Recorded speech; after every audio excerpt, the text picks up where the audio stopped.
Hi, my name is Henrik Österlom and I'm going to talk about a study called Catching Up on Fisheries Crime. It's about how the international community has mobilized to address one of the key challenges for marine sustainability. So fisheries in international waters is managed by these regional fisheries management organizations. They're a forum for international collaboration. And by the mid-1990s, these organizations, several of them, almost all of them, were challenged by illegal fisheries. And this problem was new and something that they had not been able to address before. They were used to negotiating quotas and so on, but were not used to dealing with this very complex problem. This illustration by the World Economic Forum illustrates also how these illicit trade, in this case fish, is often closely associated with organized crime, corruption, and fragile states. So these complexities were something that they needed new capacity to deal with in all these regional organizations. So individuals from different national delegations often participated in several of these regional management organizations, and of course they kept on meeting each other from different countries and started to realize that this is a major problem that we have to deal with fast. Otherwise we're going to have a big problem ensuring the goals of the different regional fisheries management organizations.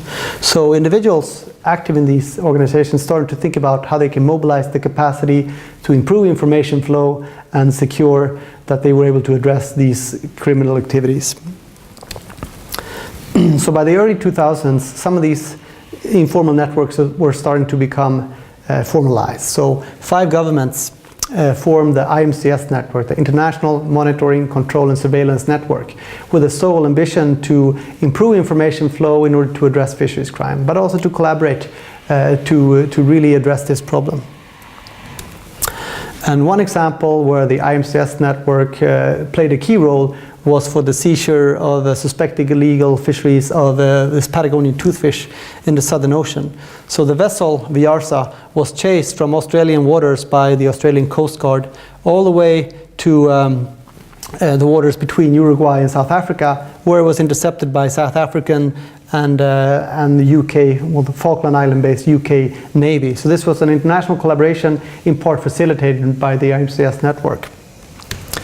So this and other successes, there were some criminals who were apprehended and put into prison and so on, really mobilized support for the IMCS network. So there was a rapid growth of the network in the mid-2000s. By the late 2000s, IMCS had around 50 members, but it was also challenged by growing pains and large expectations from this network.